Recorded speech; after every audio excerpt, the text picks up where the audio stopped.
UFC 307 takes place this Saturday, and the main event is Khalil Rountree taking on the champion, UFC's MVP right now, Poatan, Alex Pereira. You guys are not going to want to miss this episode.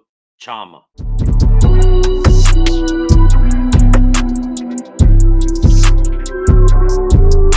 What's up, everybody? Welcome back to another edition of the 10-7 MMA. I'm your boy DS, and I'm here with my guy Dino Bam Bam. DS, what up, baby? How you feeling on UFC 307 fight week?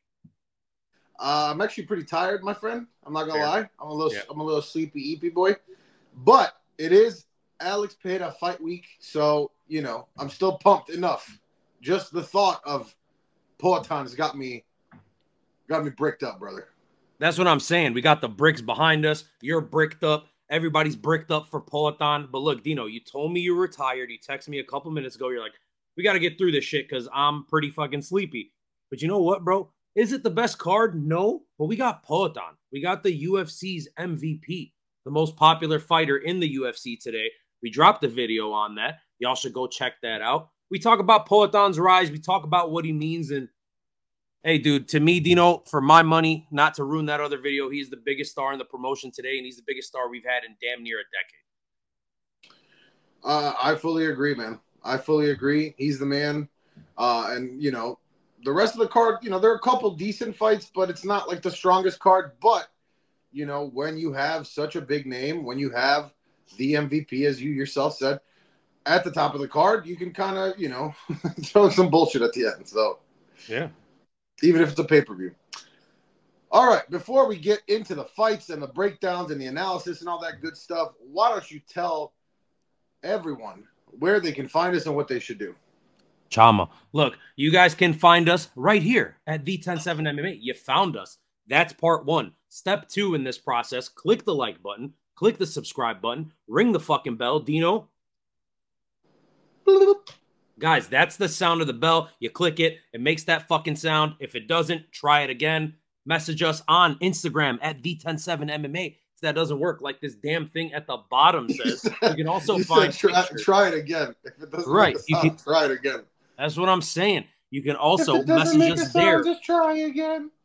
Hey, message us there. We got pictures with us and fighters and memes and fucking nonsense. That Nina drama meme that we dropped a while back, Dino, over 3 million views on that sumbitch. 3 million, okay? So anyways, it's Poatan fight week. It is UFC 307, Dino, which means we are just 93 cards away from UFC 400. And I personally cannot fucking wait. But not with this bullshit again. That's what I'm saying. So let's fucking get going.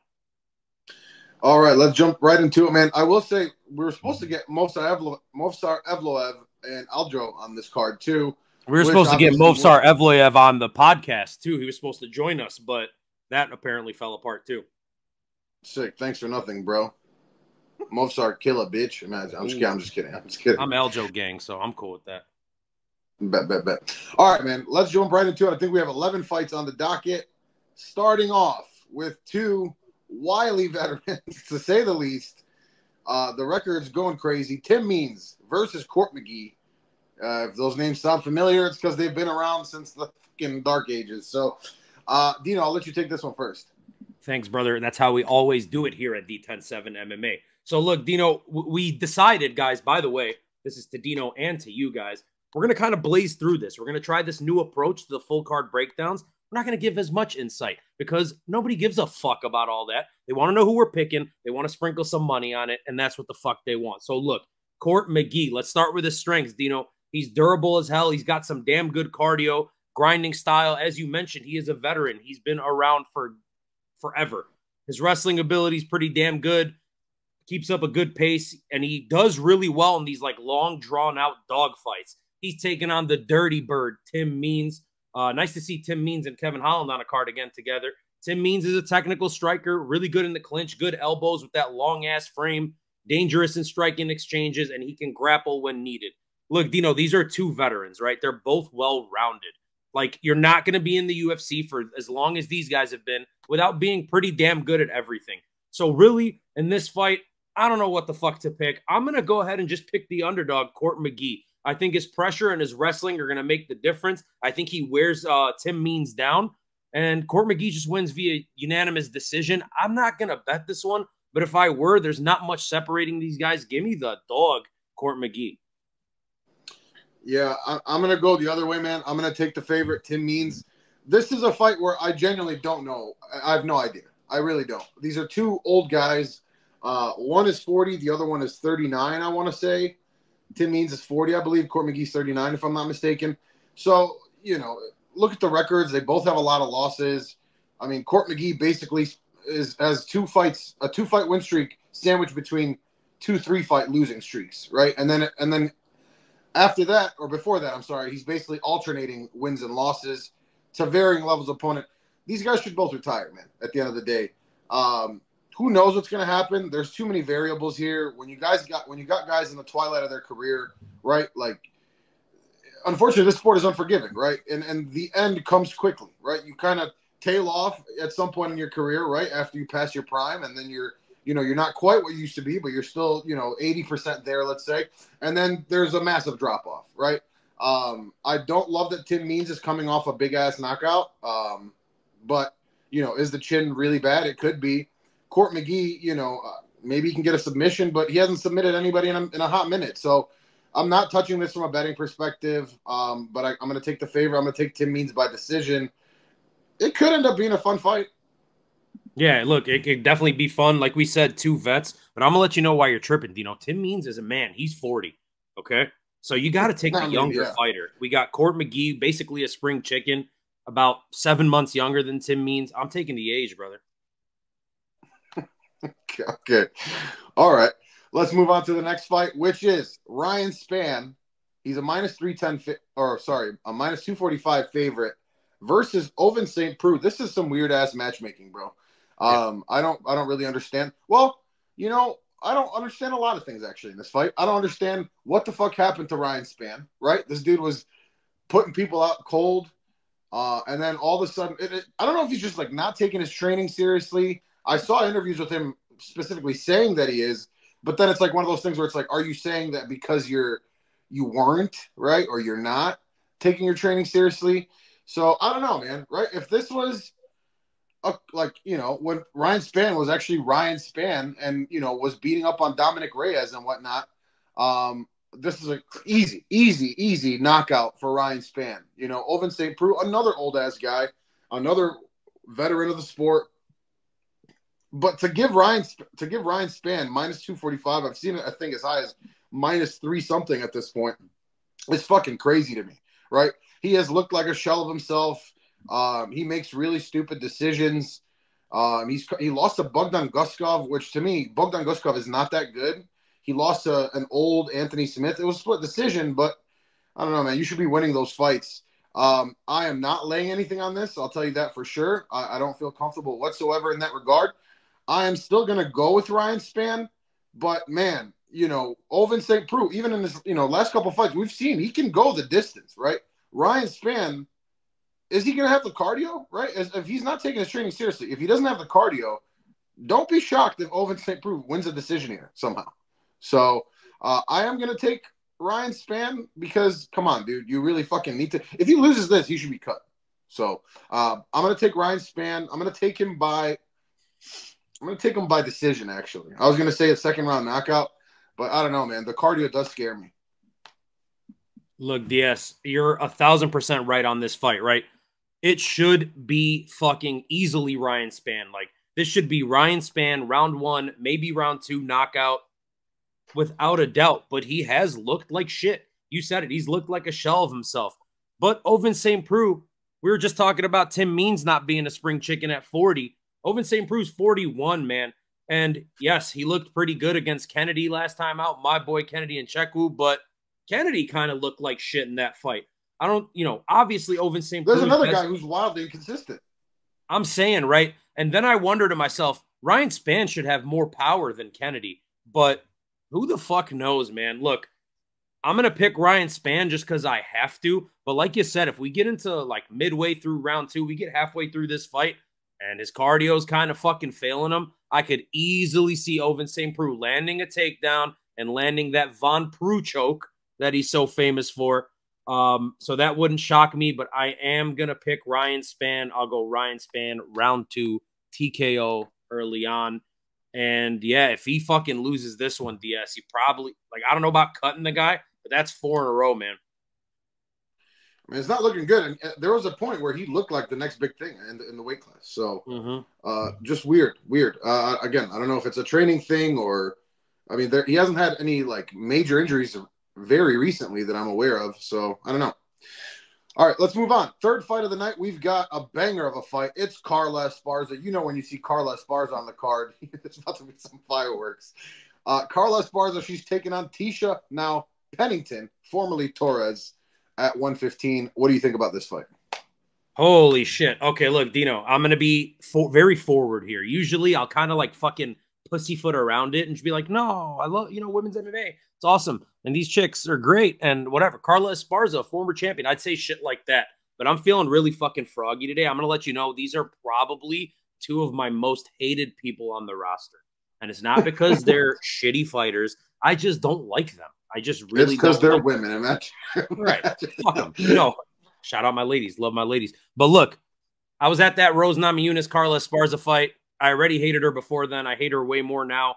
Both of these ladies are mothers now. Congratulations on that, I guess, right? Look, it's Carla Esparza's last fight, Dino. She said she's retiring, win, loss, draw. She's ready to move on to the next chapter of her life. Thank fucking God, dude. I'm saying, brother, I might shed a tear of fucking joy when this fight ends because I never have to see her ass again. Look, she's a grappler. We know what the fuck Carla Esparza is. If you want me to be like nice about it, she's a dominant grappler. Great ground and pound. She does a great job staying heavy on top, but that's really all she has, right? That's who the fuck Carla Esparza basically is. Then we have Tecia Pennington, a.k.a. Tecia the Tiny Tornado Torres. She's just really tough, and that's like the biggest thing I could give her. She's like tough. She's gritty. She's got all that shit going for her. She keeps a pretty good pace. She does not have the grappling of Carla Esparza, though. So for me, I think Carla Esparza's wrestling is going to be the determining factor here. I think it's going to be a really fucking sloppy, boring-ass fight where Carla Esparza is desperate to take it to the ground. She's going to do that, and Tecia Torres' little fucking tiny, quick ass is going to eventually slow down and just get worn out. So this is a very boring Carla Esparza decision. I really could give less of a fuck who wins this fight, though. Yeah. I'm going to go the other way again, man. That's 2 underdogs you've picked so far, just so you know, out of 3 fights. Interesting start for you. I'm only picking underdogs today. Okay. Yeah, Carla Esparza, man, look, she never does any damage, right? Like and if we're supposed to be scoring based on damage. So, I like the movement of Tecia Pennington. I like, she's got some decent strikes. She's got good lateral movement. We'll see how much the wrestling. Yes, of course. Obviously, Carla Esparza does have the wrestling. She's a former champ, like you said. On paper, it's not the best matchup for Tecia Pennington, I guess, because no disrespect, but, in a women's fight like this, when you have a strong wrestler, you tend to lean that way. I just can't do it, man. I'm going to go Tecia Pennington. I just think she's going to put on the pressure a little bit more, and she's just going to land more shots and do more damage. This is going to be the worst fight of the card for sure. Yeah, give me a double knockout, double retirement. Get him the fuck out of there. The only reason that I would want Tecia Pennington to win this fight is just because I don't want Raquel Pennington going into her title fight being sad that her wife just got her ass kicked. So I'll be, I guess, rooting for Tecia. One thing I want to mention, and this is a huge factor. I don't know why I didn't mention this. I subscribe heavily to the fade the baby theory, right? So Carla Esparza, first of all, another thing we didn't really mention, she's been out for 2 years. Right. Yeah. She's been out for 2 years. She had a baby about a year ago. Congratulations to them. And, that's all great. But, it does things to your body. Right. And it's obviously a very traumatic physical event. So, that plus she's been out for 2 years. Plus, she just doesn't do a lot of damage. I'm just not a big fan. I don't like her in this fight. Yes, you can't fade the baby in this one. Both of these ladies had a baby months apart, brother. Like 3-4 months apart. They had babies. Really? I thought Pennington was a little bit earlier than that. I thought it was like a couple months. A year. Oh, was it really? Okay. Yeah. Well, either way, fade the babies. Fade the fucking Get rid of them. Fuck them kids. All right, let's move on, man. Next fight. Alex Hernandez taking on Austin Hubbard. This is an interesting matchup, man. It's kind of weird to see, like, the matchups that Alex Hernandez is getting now. There was a time where he was, a young fighter on the rise, looked like he might be something. But another guy, this card is littered with people who are, have like some weird name value still maybe, but like they're inconsistent as hell. Ryan Spann, Alex Hernandez, the two old guys, Court McGee and Tim Means. So, it's interesting. Let's face it, man. Alex Hernandez is just kind of mid, right? So, he's got some wrestling. He'll land some strikes. He's extremely hittable. He takes a shit ton of damage every single time he goes out. He's like, he's one of the poster boys for CTE, I would say at this point, in the promotion. He's taking on Austin Hubbard. He's also fucking mid. He's got decent grappling, but this should be Alex Hernandez. It should be Alex Hernandez. I just think he is still a better quality fighter than Austin Hubbard. He's got a little bit more power too. Now, high altitude environment. Austin Hubbard probably has the better cardio. So, how much will that play a factor? I don't know, but I don't know. I just can't pick against Alex Hernandez. I still believe that he is overall the better fighter. One thing's for sure, this fight's going the distance. Neither of these guys are finishers. Neither of these guys have a ton of power, especially Austin Hubbard. So I will take this for sure to go the distance. That's a shoo-in for me, but I will take Alex Hernandez to win it. All right. Weird that you said that because I do think Alex Hernandez has some serious power. I also think this fight is going the distance. However, I'm also going with Alex Hernandez. We've probably said this on this channel 1,000 times because it seems like this guy fights every fucking 3 months. Weirdest guy in the world to bet on. I can never pick his fights right. And since we started this channel, Dino, I don't know if I've even looked back at the picks with Alex Hernandez, but I feel like I'm wrong. Even if I'm right, I feel like I picked wrong. I'm going to take Alex Hernandez here, man. Look, I could see a world where he starts to fade if he's trying to get Austin Hubbard out of there quickly and he fails at doing that. The elevation comes into fucking play and Austin Hubbard can use, some of his just toughness and his grinding style to wear him down. I could see that happening, but I have to stick with Hernandez as well. I'll be rooting for Austin Hubbard because I don't really like Alex Hernandez. But he's the pick by decision. Respect. All right. Sounds good, man. Let's move on. Next fight, it's at 185. Was Ihor's last fight at 185 too? Yeah, I believe so. When did he drop down? He'd be doing his thing, bro. Yeah, he fought Michelle Pereira last time. Yeah, that was the 85 fight. Yep. Yeah, he got dismantled. But Robert Britchek, that's a 205er, no? Yeah. Yeah, okay. So this is a second fight at 185 now. Anyway, it's Ihor Potieira. He's taking on Cesar Almeida. Dino, give me your breakdown on this one. All right, look, we go from a lot of people I don't like to a person I do like. Poor Ihor Potieira. This guy, they just fucking throw him to the wolves, man. He got that, I started hating him, right? At the beginning, when he fought fucking Shogun, I didn't want to see Shogun go out like that. So everyone, it was like, fuck Ihor Potieira. But then I kind of started to like the guy, and it's just not fair, They it's not his fault they matched him up with him. They really put him in a no-win situation there. I'm saying, and now they're literally throwing him in actual no-win situations because he's not fucking beating these guys. He's not beating Michelle Pereira. He's not fucking beating Cesar Almeida, dude. Cesar Almeida is an elite striker, stupidly powerful kicks, dumb fucking dangerous combinations. Obviously, he has a decorated background in kickboxing and Muay Thai and all that bullshit. And again, significant knockout power. Ihor Potieira is also very powerful. He's also very aggressive. But what he lacks, Dino, is that staying power. It seems like if he doesn't get you out of there in that first round, he's going to fade and get finished. So, unfortunately, I just see Cesar Almeida being significantly more technical than him, more powerful than him, quicker to the punch, and just having more of that, dog and staying power in him. So, give me Cesar Almeida, round 1 KO. And that kind of makes me sad.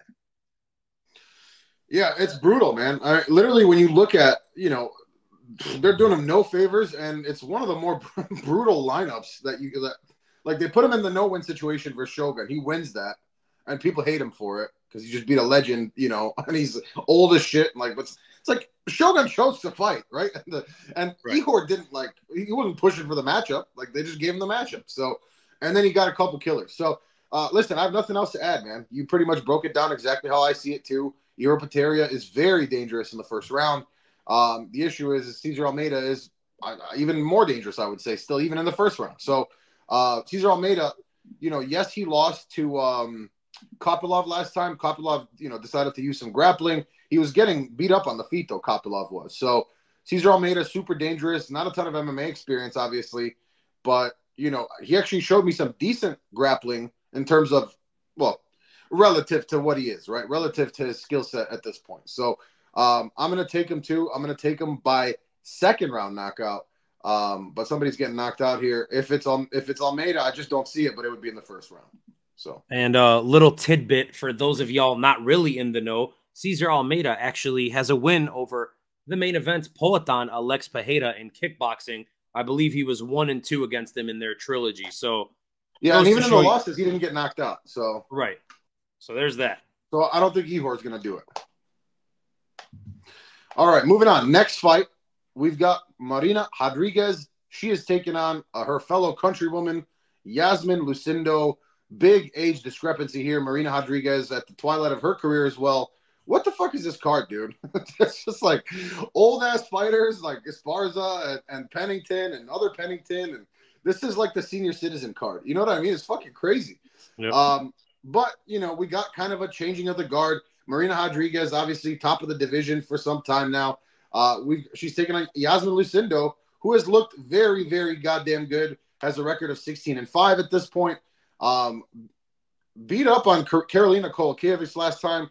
Karolina is a pretty damn good fighter. So, that's an impressive win. Brogan Walker, trash. Polyana Viana, not as great. But she's looked really good.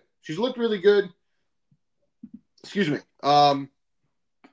Marina Rodriguez, very good on the feet still. She looked really good against Michelle Waterson, but that's another old fighter. And, so Marina Rodriguez at her peak was definitely better than Michelle Waterson at her peak. Let's be honest. So that made sense. I get it. She was pretty aggressive in that fight. For me, Iasmin Lucindo's easiest path to victory here would be to utilize her grappling, right? I don't know that it's going to be smart for her to stand on the feet with Marina Rodriguez. Yes, she's 15 years older, but, man, it's women's MMA, right? So sometimes you get fraud checked, right? And I don't think that Iasmin Lucindo is a fraud. Marina Rodriguez is a very good fighter. I've said all that stuff already. But 15 years, man, there's a lot of experience in there, right? So this is close, man. This is close. The odds are kind of crazy, -192. I get it. Lucindo's really good. I am going to pick her, too. I'm going to pick her to win by decision. But I think it might be a split decision. I think it's going to be a really close fight. She should take it to the ground. Look, Dino, I'm with you, man. I'm also going Iasmin Lucindo by decision. However, a big fucking part of me really, really wants to take Marina Rodriguez in this one. When I first saw this, in my mind, I was like, okay, like when you see a fight announced, you kind of do like a little preliminary in your mind, know? So I was like, okay, yeah, I think this is an easy Marina Rodriguez underdog pick, but I just can't bring myself to do it in this moment. I mean, look, so Marina, if this was 2 years ago, if this was 2022, I'm picking Marina Rodriguez comfortably, right? And I know that's because Iasmin Lucindo was. She'd be the favorite, I think, at that point. She would have been a big favorite, and Iasmin Lucindo would have been 20. And look, I think at this point in their careers, like I have a lot of faith in Iasmin Lucindo. I think she's going to go places in this sport. I think she's going to be a girl that we're going to see in the UFC for a long time in the rankings, high up in the rankings. But fuck, man, this is a tough fight against a veteran. Yes, Marina Rodriguez hasn't looked, as good as she previously did, but she's still pretty fucking dangerous, man. I'll take Iasmin Lucindo by decision, but like, I'm not confident in this one at all. Me neither. Yeah, me neither. Certainly not betting it. Moving on. Next fight, we've got a very interesting one. We've got Wonderboy Stephen Thompson taking on Joaquin Buckley at 170. Give me your breakdown on that one. Thank you. I accidentally prematurely pressed the button. Stephen Wonderboy Thompson here, coming in as the underdog. One of the best strikers in UFC history. Do you know his karate style is another old ass guy though, bro? Yeah, I mean that's what this card is, right? This has to be the oldest card ever assembled. I'd be willing to bet money. There's no way it's not. That could be the theme, right? We always find these themes in these cards. Look, his karate style, Dino, is iconic, right? Stephen Thompson is one of those guys, and me and you have talked about this so many times, where like if you were to just black him out, like shadow him, you would know that's Stephen Thompson fighting in the cage if you're just watching like the unlocked character, right? Absolutely. So Wonder Boy, man, stupidly dangerous, a guy that's been around at the top of the division for so damn long. And it's impressive because he's one of the guys that's done that being pretty damn one-dimensional, right? Like, of course, he has a little bit of jiu-jitsu, just that little bit of takedown defense. But like we were talking about Court McGee and Tim Means earlier, they're not specialists in anything. Kind of the last of a breed, kind of the last of a dying breed. You don't see too many just like pure strikers pretty much. I'm saying, and Dino, he's beaten tough grapplers in his career. Look, so Stephen Wonderboy, the footwork, the distance, the power, the kicks, unfucking believable. He's taken on Joaquin Buckley. Joaquin Buckley, as we know, kind of starting to come into his own, right? Short, stocky, super fucking explosive guy. Throws massive when he throws with his hands, has nasty knockout power. Of course, when you talk about Joaquin Buckley, you think about the viral knockout of my boy Impa Kasanganay. Joaquin Buckley is very dangerous. You know, he's not nearly as technical as Stephen Thompson, but he is very fucking powerful. So look, I think at the end of the day, what do I believe in more here? Do I believe in the rise of Joaquin Buckley, or do I believe in Stephen Thompson's established, like track record? I've never been the biggest believer of Joaquin Buckley, man. And me neither. For what it's worth, me neither. Right. So I start thinking about it. Buckley, yes, he beat a tall guy his last time out, but I know we're not supposed to MMA math, but sometimes you got to do the math, and sometimes the math be mathin'. Joaquin Buckley got his ass beat by Kevin Holland. Kevin Holland and Wonder Boy are pretty similar, statures. Yeah, but Wonder Boy is almost 42 now. But hear me out. Not too long ago, Stephen Thompson beat the shit out of Kevin Holland. Beat the fuck out of him. So if Kevin Holland was able to pick Joaquin Buckley apart from range, I gotta believe that Wonder Boy does it as well. I'm going Stephen Thompson, just outpointing Joaquin Buckley, frustrating Buckley, a frustrated Buckley coming in, throwing big, and just getting caught repeatedly. Not a knockout, but a fucking decision, and Buckley probably fades with that thick-ass body at altitude. Man, I keep forgetting about the altitude. That is a good point. I just can't do it, man. I just can't do it. 42 years old. I mean, Stephen Thompson's at altitude too, and he's fucking 42 years old, right? So, yeah, but brother, what? It's Wonder Boy. No, I get it, man. Listen, I get it, but you're taking on an explosive young guy. Listen, Joaquin Buckley needs to do one thing in this fight, and it's come in with a grapple-heavy game plan. That's it. He gets triangled, brother. Oh, I forgot this guy's fucking Renzo Gracie. Like, he's just gonna throw up triangles like that. Shout out Renzo. I got a picture with him, by the way. Okay, that's fire. But yeah, man, I'm going with the younger guy. I'm not a huge Buckley fan personally. I don't think he's gonna, even if he wins this, I don't think I think the next fight he loses. I think he's gonna, whoever it is, the next fight, if he wins this, he's gonna lose it. For me, I just can't pick Wonder Boy at 42 years old. I can't do it. If Joaquin Buckley wants to be fucking stupid and stand at range with Stephen Wonder Boy Thompson, he will lose. He will lose that fight. So it's as simple as that for me. I just think that he's going to be a little bit smarter than that. I'm sorry. How are you picking Buckley? Buckley by what? I'm going to say by decision.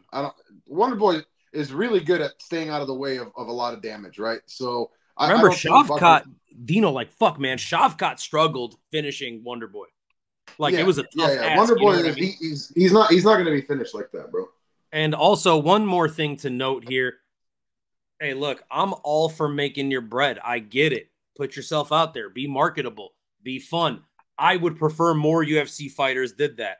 Just last time out, Buckley, I did not like the call out of Conor McGregor. And then he quadrupled down on it by calling everyone's mama hoe and shit like that.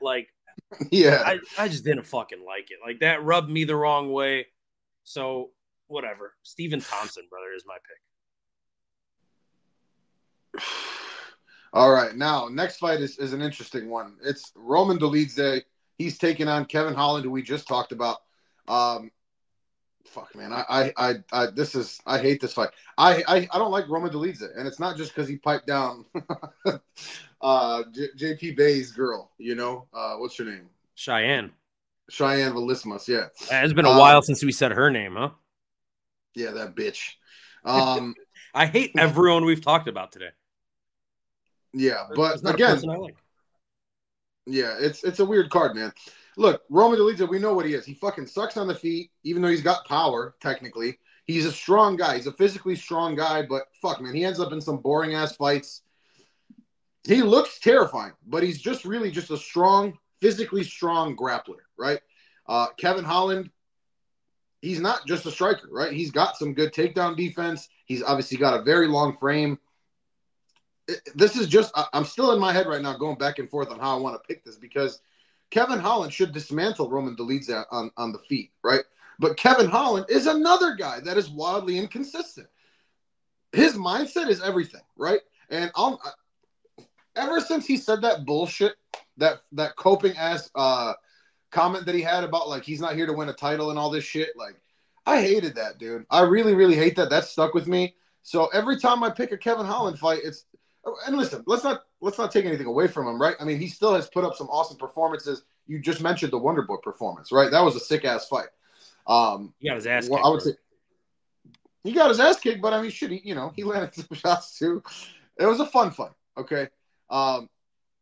We'll see, man. You have a very stern guy. You have a very kind of lackadaisical, fun, easygoing guy, a yapper. I don't know, man. I really don't know. Like, I want to pick Kevin Holland. I don't like Roman Dolidze. I want to pick Kevin Holland. I'm gonna go with Roman Dolidze. I just think he's gonna just get more done in the grappling, and I can't pick him, dude. I can't fucking pick him. I'm going Kevin Holland. I'm going Kevin Holland by decision. He does have good takedown defense. He is very long, so he's tough to take down. And he's not a scrub on the ground, right? Sometimes he spends a little bit too much time on his back, but the power, the length, he's way better on the feet. He's the younger fighter. Man, it's a sketchy one because of the weird stylistic matchup, and even personality matchup, quite frankly. But I guess I will go with Kevin Holland by decision. But this is a toss up to me, man. I really don't know how it's gonna go. All right, yeah, Roman Dolidze, not a guy I've ever liked either, man. His fight style's really fucking whack, and he really showed how fucking trash he was in the Nasruddin Imavov fight. Now, no knock against Nasruddin Imavov. Like, he's looked good, so that's good for him. But Roman Dolidze looked like absolute dog shit, and like he was quitting in that fight. Kevin Holland, is much sharper than Roman Dolidze on the feet. He's got much more fucking power. If Dolidze doesn't get that takedown early in the first round where he's able to like literally control Kevin Holland and fuck him up on the ground, he's not going to win this fight. And I think even if Dolidze does get the takedown on Kevin Holland, we have like this idea that Kevin Holland sucks at grappling. He's a good grappler. Kevin Holland's got and Kevin Holland doesn't take damage on the ground, bro. That's what I'm saying.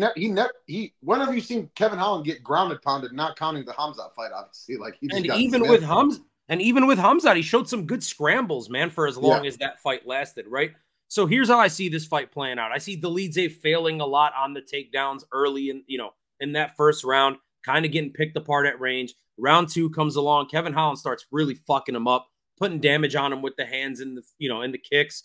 Dolidze just desperately fucking shooting. Third round, I think Roman Dolidze is exhausted at elevation. I think he's gotten his ass beaten. He's picked apart. I think he goes in for a takedown, Dino, and I'm going Kevin Holland by guillotine, being the first person to ever finish Roman Dolidze in the third round. That's how I'm seeing it. So give me Holland by Gilly.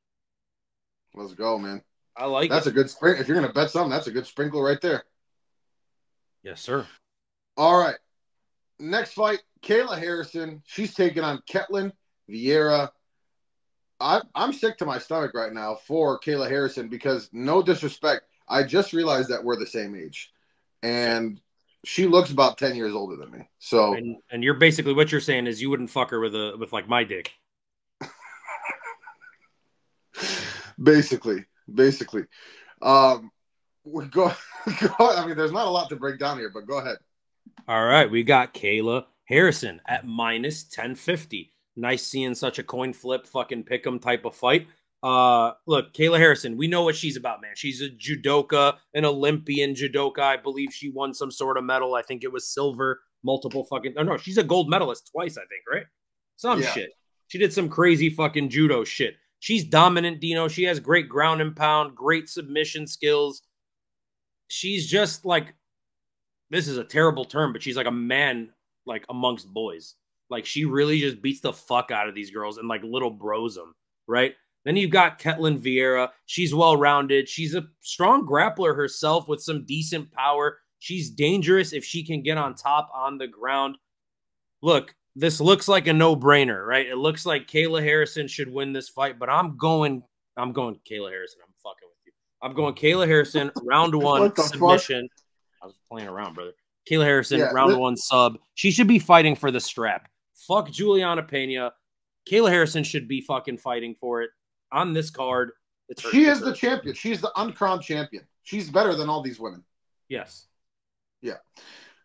I have nothing else to say. Kayla Harrison by dismantling ground and pound into a submission first round. It's going to be like a Kimura, you know? It's going to be completely one-sided. It's going to be like just brutal. So, all right, let's move on. Next fight, and this is an absolute fucking banger of a fight. We've got Jose Aldo. He is taking on Mario Bautista. Mario Bautista with, you know, not necessarily shocking, but what a dominant win over Ricky Simon last time. I didn't expect that, and he looked amazing. Mario Bautista, 14-2. Dude, he's fucking good, man. I knew he was good. He's even better than I thought he was. And, of course, he's taking on one of the greatest of all time in Jose Aldo. So the question here really is, how much does Jose Aldo have left in the tank to me, right? Because at his prime, Jose Aldo will fuck up Mario Bautista. No disrespect. As good as Mario Bautista is, and that's really not taking anything away from him. It's just how goddamn good Jose Aldo was at his prime. So I think I might have even picked him to lose to Jonathan Martinez. I'm a little silly bitch for that. I'm not making the same mistake here, man. I'm taking Jose Aldo. I'm taking him over Mario Bautista. I think he's still got enough left in the tank. Again, we've said this before, but in these smaller weight classes, man, they're bantamweights, right? So in these smaller weight classes,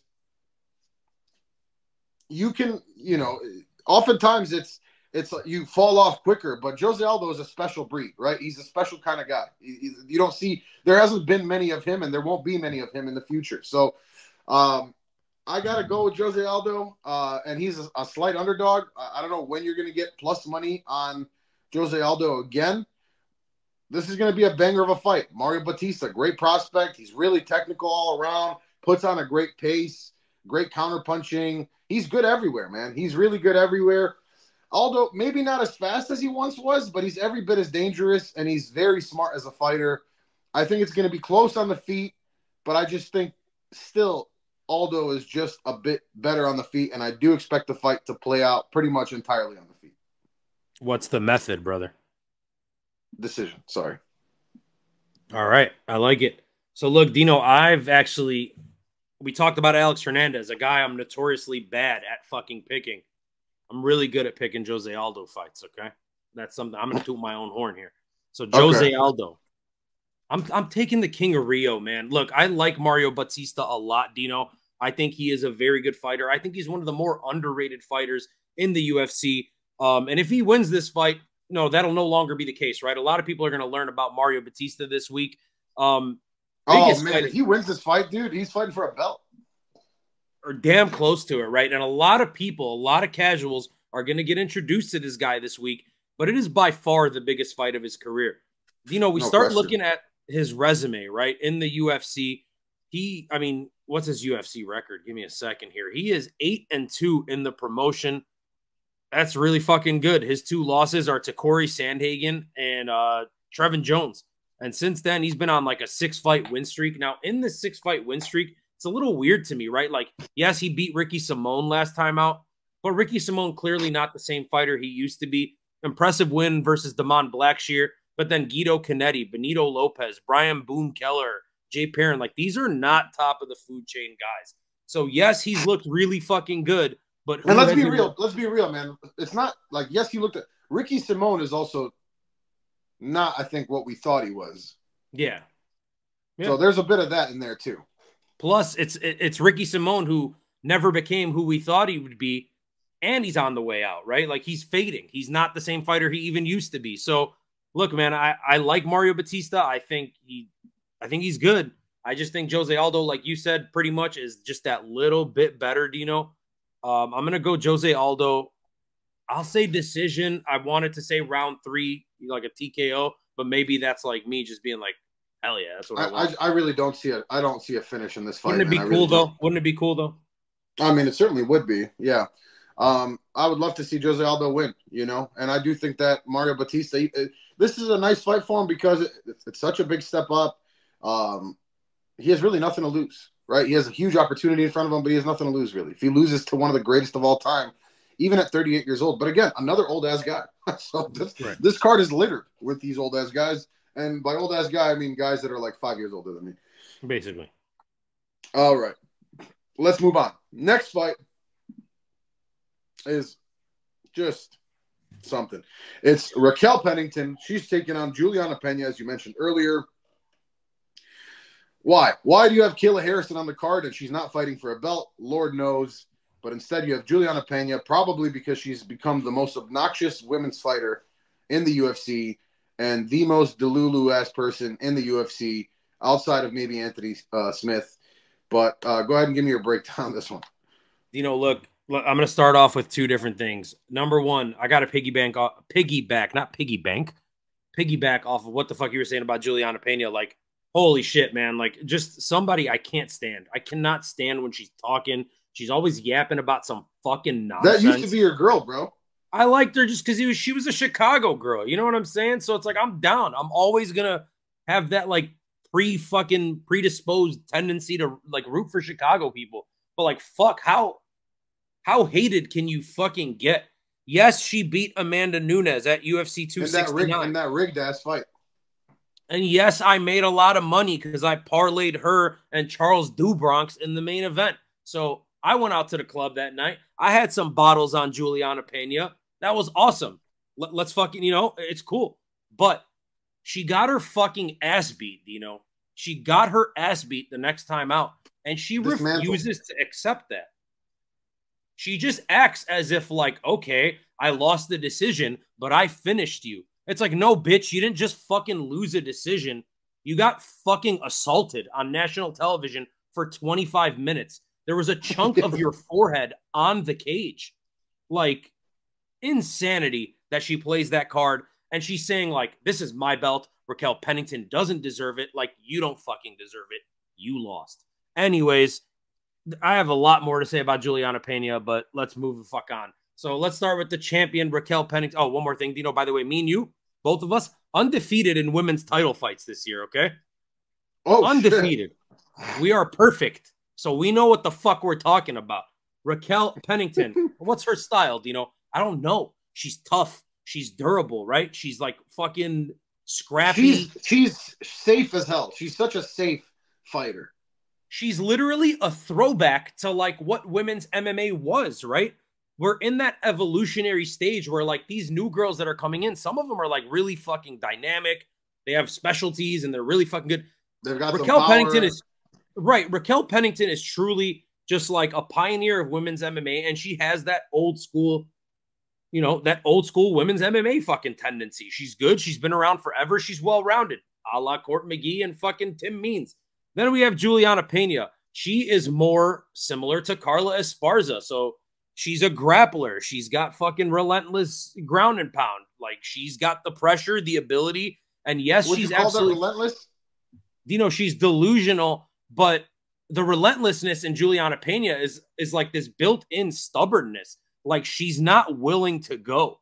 You know what I mean? She believes. Don't tell me you're picking Pena, bro.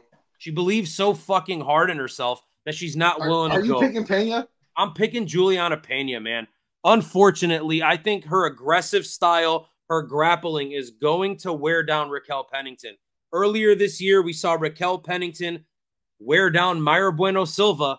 I think, unfortunately, we're going to see like the inverse of that. And we're going to see Julianna Pena wear down Raquel Pennington, and I think she tires her out and gets a submission round 4 on a very tired Raquel Pennington. And holy shit, she is going to fucking act like she won the Super Bowl. I mean, she just won a world title, but she's going to act like she won the Super Bowl, the World Series, fucking all that shit combined.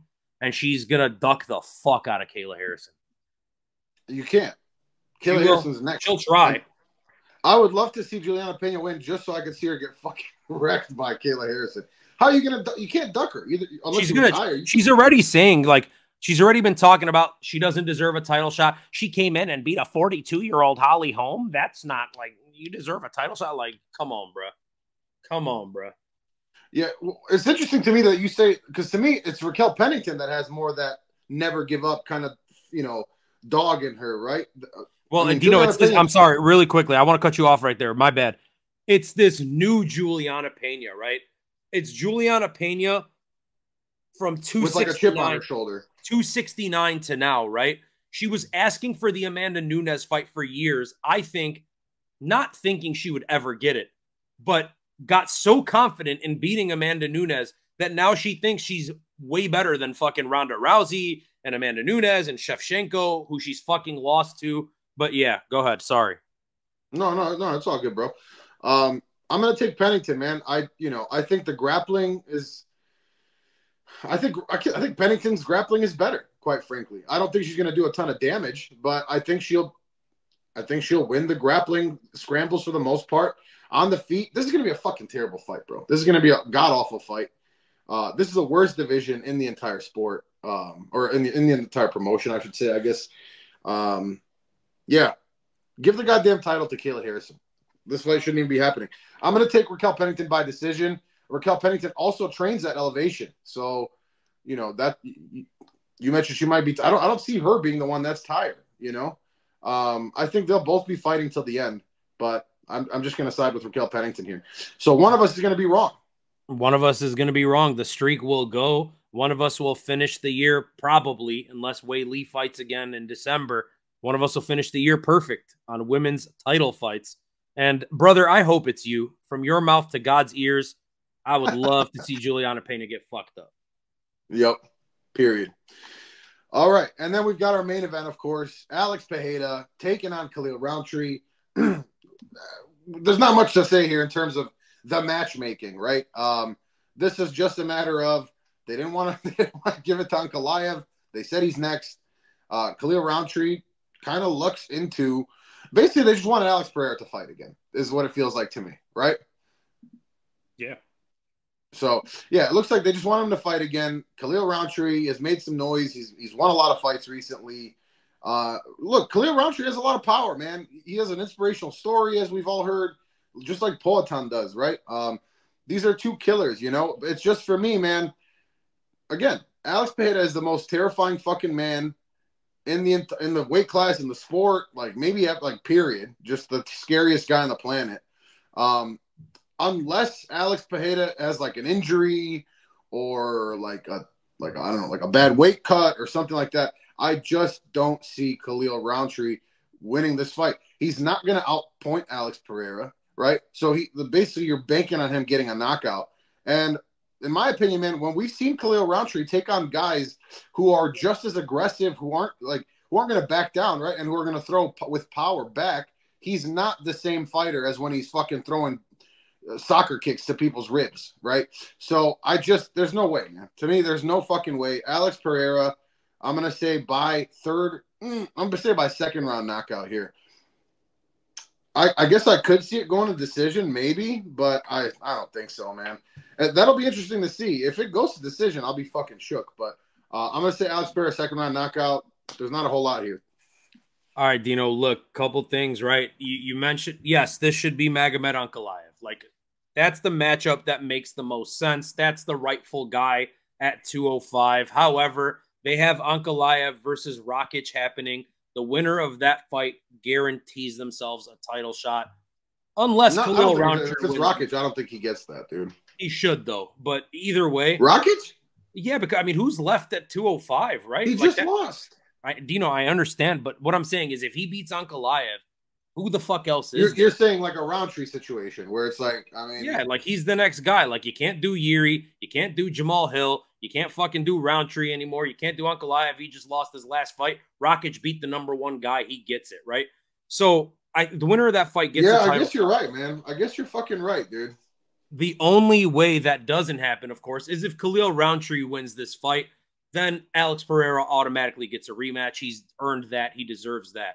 Now, this matchup was kind of what you were saying. It was a matchup where they chose to put in Khalil Rountree because they didn't want to give it to Ankalaev because there was no one else really available for him. And because they kind of fucked up, Dino. They stacked the sphere. They were so worried about the sphere. They didn't stack it. They were so worried about it. They stacked the shit out of UFC 308 in Abu Dhabi. And it was like, holy fuck, we need a main event.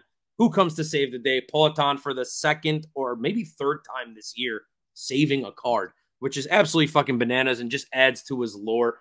Look, if you watch the film, like I want to be the hipster here so bad. I want to say Khalil Rountree wins this fight. I want to be like the trendy fucking pick guy. But it's just like, if you watch film, man, you can't pick that. Does Khalil Rountree have a puncher's chance? Fuck yes, he has a puncher's chance. He has a great... He's not as good as Jamal Hill. He's not as good as Yuri Prohashka. So he's not as good as the guy, Izzy. He's not as good as Jan. He's not as good as the guys that Alex has been facing, but he does have fucking real power, man. And when he steps in, he throws extended combos and he stays there for it. That could work for him. It could also be the inverse and he could just get laid the fuck out, which is what most people are expecting. Look, I think Alex Pereira, Dino, knows that Khalil Rountree isn't as good as the other guys he's fought. He looks really, really comfortable and like in a light mood this week. But on the opposite side, Khalil Rountree looks really relaxed. Jamal Hill was angry and Yuri was talking about fucking witchcraft and Izzy had all the pressure on him in the fight week. It doesn't feel like an Alex Pereira fight week. Rountree's taking it really well. It seems like Pereira's taking it differently. So again, I want to be the trendy guy. I just can't. I think Alex Pereira stays safe. I think he stays careful and he knows what kind of threat Khalil Rountree is. Safe first round, stays at distance, walks him down, but, you know, keeps the range. And I think round two, Dino, I think Alex Pereira actually shoots a takedown. He challenged Khalil Rountree to not shoot a takedown. I don't think Alex Pereira gives a fuck about that kind of shit. I think he takes him down. I think he gets a sub. But I think he does get a finish regardless. If it's not a sub, it's probably the knockout. But I need it to be trendy a little bit. So Alex Pereira by sub. How about that? Is that hipsterish enough for you? I mean, I don't see that happening, but, you know, good on you for having the balls to make that prediction. I'm saying. And then what do we say? What do we say after that? He does this whole thing, and then we say? Drama. Huh? So, Drama. Drama. That's all we got for you guys today. Thanks for tuning in. This has been the 10-7 MMA. Do the whole thing, Dino. Tell them. We're Millie rocking. All right, guys, if you enjoyed, do us a favor. Hit the like and subscribe button like the little fucking scrolly thing at the bottom is telling you to do. Ring the bell. Dino did the sound of the bell for you guys earlier in this episode. Remember, if it doesn't make the sound, just fucking spam it. Just spam that shit. And spam chamas down fucking below. Help us out. Comment. Algorithm shit, okay? Look, so you can also follow us on Instagram. So much for a short video, by the way. Hey, pretty short. Hey, we kind of went through it. But anyways, follow us on Instagram. We cut off like 10 minutes. Yes, if you fucking stop talking, we'll finish the video, my guy. Follow us on fucking Instagram at the 10-7 MMA. We got pictures with us and fucking fighters. Guys, that right there We're not fucking fighters, dude. That's okay. I'm not fucking any fighters. What's your name? Tell him your name. I'm Dino. He's Dino. I'm Dino. He goes by DS. I go by Bam Bam. We're the 10-7 MMA. Thank you guys so much for watching. Chama. Chama.